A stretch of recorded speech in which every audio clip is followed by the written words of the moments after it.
Billions of people enjoy reading as a pastime. Governments claim that the ability to read is among the most important skills that their citizens can have. Unfortunately, there are thousands of students who every day do their best to avoid reading because they lack the ability to read. Educators are constantly trying to improve their teaching in hopes of helping these struggling students. But what role does technology play in teaching students how to read? Why are teachers not using technology to reach struggling students? What needs to happen in order for teachers to be able to successfully implement technology in the reading classroom? These are some of the questions that we will try to answer as we talk to educators about reading and technology.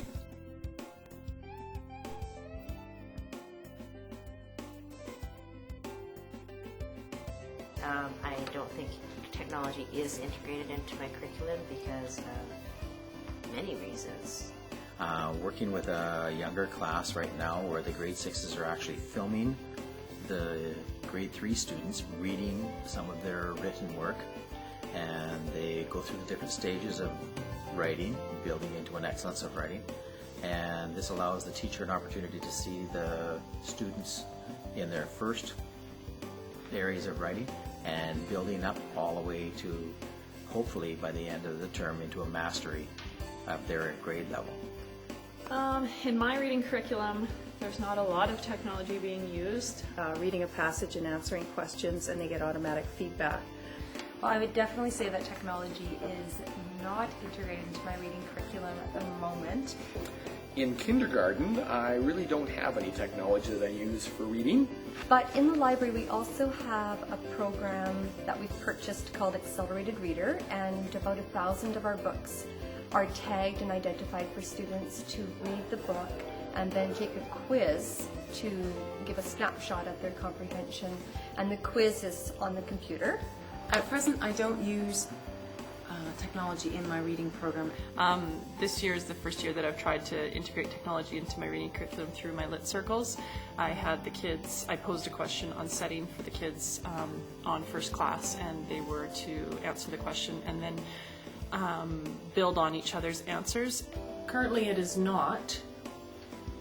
Use laptops for children with special needs in reading and writing. I teach grade 3. One of the things I do is do novel studies. Right now we're doing Pippi Longstocking. So a few weeks ago I had them brainstorm characteristics of Pippi. So we did that for part of the lesson. Then our next computer period we came in here and we took our drafts of the characteristics and created a list of things about Pippi. And so as we read the novel we continue to add to those things. Student-friendly websites that are pertinent to subject matter I'm covering in my curriculum. Like to generate enrichment activities by exactly what we're doing now, videotaping something, videotaping kids reading. Websites, before we read any novel or any books in class, we do an author search and we look at their websites. Well, I teach grade 1 and I find that I use the computer basically to reinforce and practice some of the skills that we've been practicing in reading. Because they're going to be reading their favorite picture book, and from there they use the technology end of it to film that part, and then from there they will take the pictures from the book and overlay them over top of the video portion so that they have their voice in the background. That way they're going to come up with a DVD of their favorite picture book and their voice actually reading with expression. I get the kids to do something on the computer where they would have to write a sentence about what they had just learned. They'll use technology to build a website, or maybe they'll do a PowerPoint presentation, or they've made little mini movies telling about the stories that they've read. Not very often, though. I mean, not frequently enough. For one, I like to do some research online with my students, so I give them a list of questions and they need to look online to find comprehensive answers. This was our field trip to Hardy Falls and Christmas concerts. So we do a lot of that, and then they read them and share them with the others in the class. Well, for me, it's not integrated into my reading curriculum because I teach grade 1s and some grade 2s, and I just find there's enough on the curriculum load right now without adding technology that I just don't use it. Sometimes I also get them to draw pictures according to what we've talked about in some of the stories. Not very integrated into my curriculum other than in my preparation because I use A to Z books. Doing a drama role play, same thing with some type of video component. But for the most part, technology is used just for them to demonstrate what they understood about the story. I think actually having computers for the kids to be able to access in the classrooms, I would think at least 4 or 5 for small groups. Not having enough equipment or time in the lab. Well, I suppose cost, because there's always budget concerns when it comes to purchasing new equipment or new technologies. We don't have access to computers on a daily basis. I guess for me the barriers are the amount of time it takes to get the kids lined up in the computer lab, sitting at the chairs, turn on, log in. By then our time's up. Also, I guess teachers' capabilities in using these things, some myself included. I'm just learning how to download pictures on the computer and things like that, so I would like to have some in-service on some of these things. A barrier is firmly only their ability to let their imagination go wild with it. Probably not knowing enough. If I knew more, then it would probably be easier. The teacher training as well. A lot of teachers are nervous to integrate technology into their programs, or what they're happy with what they're using. More time in the computer lab because I currently have 0 time in the computer lab at all. So time in the lab, enough computers for everyone. I suppose money is always a big barrier. Money is part of it, access is another part. So even if there's money to buy technology or resources, you don't always have access to them. Not enough lab time to be able to get to know different programs better. Probably time and the amount of computers that I actually have access to. That the students' dexterity and hand-eye coordination is not quite up to par. It's still developing. Didn't have enough computer time. But then the program crashes and you don't know why it crashes. And students come up to you and say, you know, this isn't working. And, you know, teachers, many of us are ill-equipped to deal with those kinds of problems. Also, I think the individual teacher confidence and perhaps knowledge of technology is time and resources. It costs money to get into those programs, and there is just the booking of the time and the amount of time to make a program like that useful. There aren't enough for every student, and there are glitches with them, with our whole access to that. I would love to see more in-service for teachers, but not after school. I just find that I'm so exhausted after school, after teaching all day, that it's really hard to concentrate. Basically, it's really hard when you have a class of 30 kids to set up group tasks that aren't disruptive or counterproductive. Yeah, without a laptop on everybody's desk, you know. Well, I think definitely if we had more access to the technology, it would definitely help. There aren't a whole lot of materials and software available. It's, you know, they're comfortable with using a reader or a novel or whatever. They've been doing it for years. They think they've gotten good results for it. So why change? Not enough use of the computers. It's very, very difficult to get lab time. There really isn't any technology that I've come across that would work well with us. Our lab time is twice a week, and then we ran into some problems with them being able to get on in first class at home. And sometimes the biases that individual teachers might have with using the computer. Give, I guess, more money for laptops, more money for computers in classrooms. At this point, it's just simply not viable.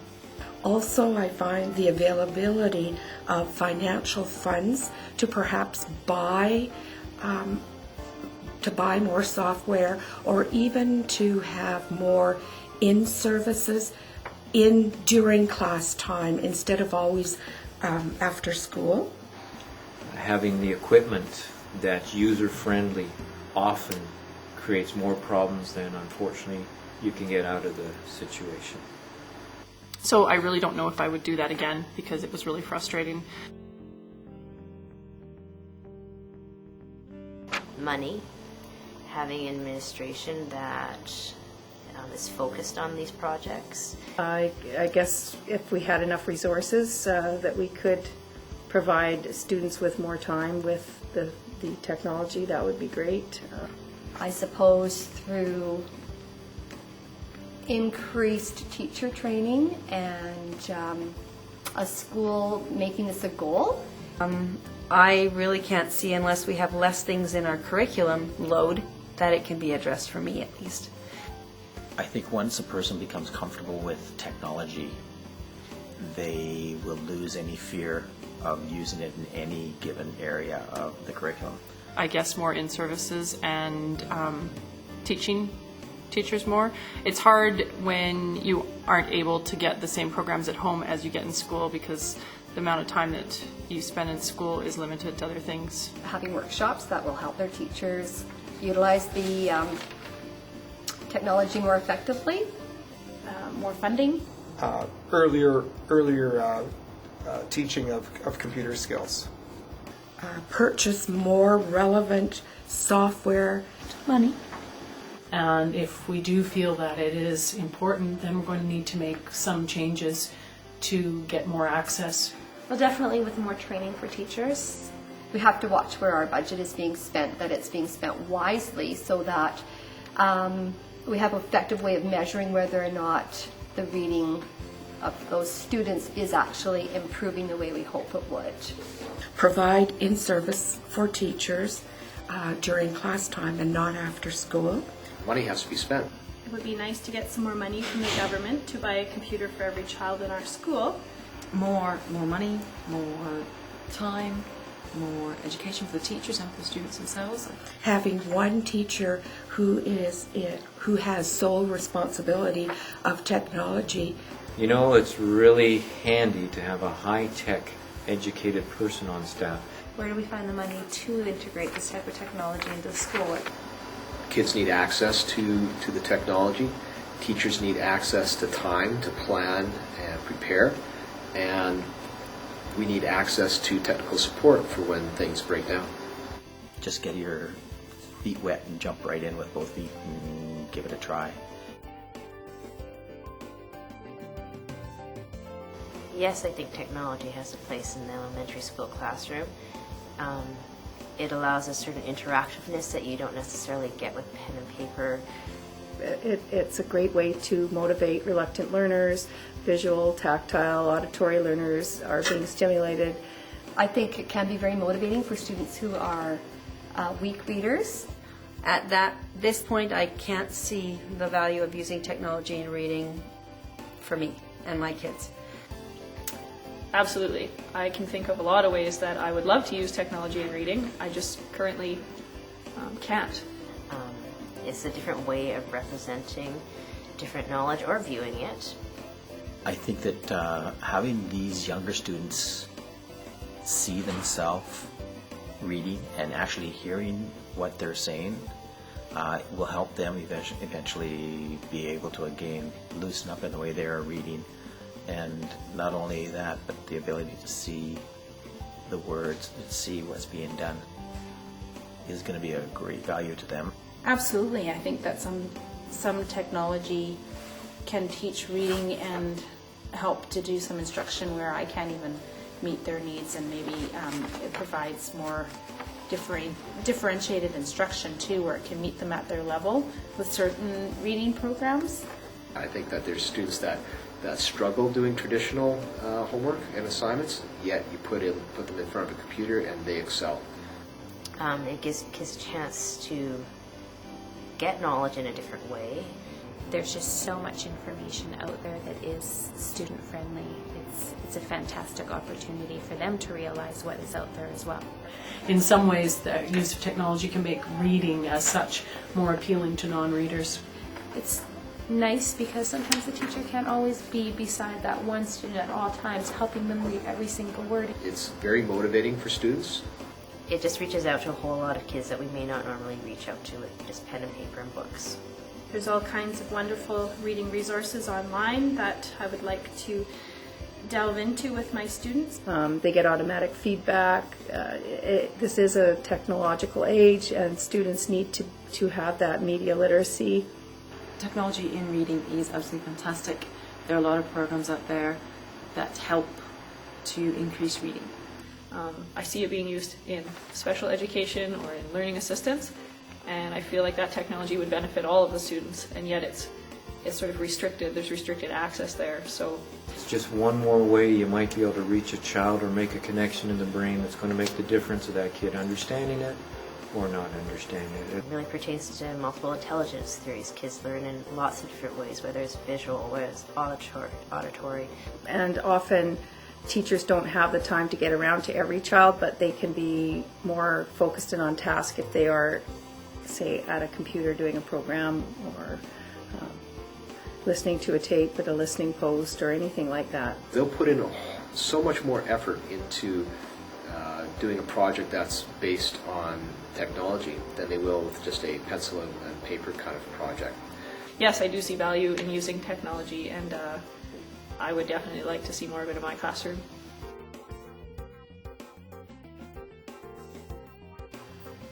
I suppose technology where the kids could listen to a story and it would show them the words, that sort of a program may be useful. Having something that controls your voice and the ability to actually work with the voice regulation might be quite interesting to see how they could perhaps take a piece of written work and actually rework it so that it has expression and it comes to a stop in the proper place. I don't know how to answer that. I don't know. That'd be great if there was some software we could load into our computers, and so the child could have a microphone, and as he speaks, he could actually see the words that he speaks on screen. I'm not really sure of that. It's having more audio access to stories and good literature, different ways to support them in their particular challenges. How much did he understand? How fluent is he at this level? And that kind of information, I think, would be really quite valuable to me. A program that could help them, perhaps they could just click on the line, it could read the line to them, and then they could repeat it. Well, I would really like it to be able to listen to my students and test their fluency, as well as interactive technology to test their comprehension. I don't really have an answer for that one. I don't know what I would invent. I really don't know. I don't know. Yeah, there you go. Princess Leia on the desktop. That would be awesome. Wow. Ask me that on Monday. Really?